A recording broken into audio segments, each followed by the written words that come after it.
morning, David. Thanks for joining us today to talk about your challenge. I guess the starting point is why? Over and above your day job, takes a lot of admin. Why run a challenge? I wanted to get individuals to learn not the beauty, the attraction of buying individual shares on the JSE. In other words, the fun of getting involved in selecting a few stocks, doing the research and choosing stocks and seeing the fun that you can get out of it, rather than being attracted to products, and ETFs and unit trusts. I'm not in any way dismissing them and the importance of it, but rather to get people to have fun by doing and learning about individual stocks and showing them that it's not difficult to select decent stocks. So that was the purpose. And when we started it, when I did it last year, there were only 10 contestants and then 5 outsiders muscled in. So the 2021 competition was only 15 people, and most of us were professionals in that. But after a while, this year it's much bigger.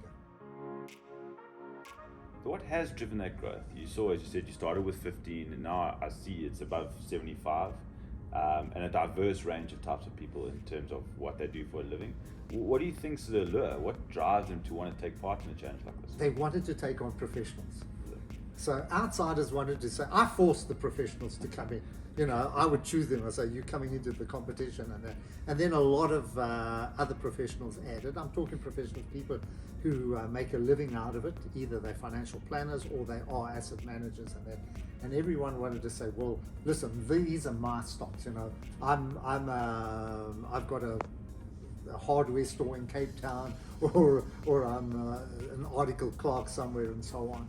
And they wanted to take on the individuals and to show up that, listen, we can do it just as well. And that's the fun part of it. Everybody is equal. It's fully transparent, it's fully open, and everything's there for you to see. It's not a game. If you take people like Piet Viljoen, these are stocks that he's got in his portfolio. Keith McLaughlin, these are stocks that he recommends, and so on. So many of the people who have chosen their 5 stocks are actual stocks that they've actually bought and have seen value. And that's where the education comes in. So we've exposed this to everybody. It's quite amazing to see how some stocks just rise to the front and kind of dominate for the whole year. Like Thungela this year is the big stock, and also HCI. On the other hand, stocks that made it last year have fallen out as well. So you're learning all the way, So it's a fascinating contest. Flynn, I never discount the public. You know what I mean? I never discount their sense of the market or understanding of the market. Never dismiss them. They're doing the reading as well, just as we are. They read the newspapers, they listen to the TV channels, they listen to the radio, and they make their own views. And often some of their choices are brilliant. Betsy Scarp, who won it last year, is a pianist. I believe so, yeah. She's a pianist. I mean, yeah. Who suddenly got involved in the stock. And believe me, she's there again in the, having won it by a big margin last year.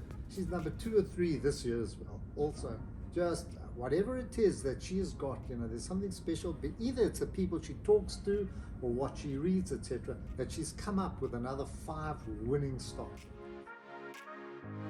You get the sense that people believe our market is around, and our business model is we'll do it ourselves. You guys sit back and we'll send you a statement once a month. But a lot of what you say and a lot of what's come out in the challenge is that you have to involve your client. You have to involve what they understand, what they're seeing, because they have a role to play in their own investments. Oh, undoubtedly.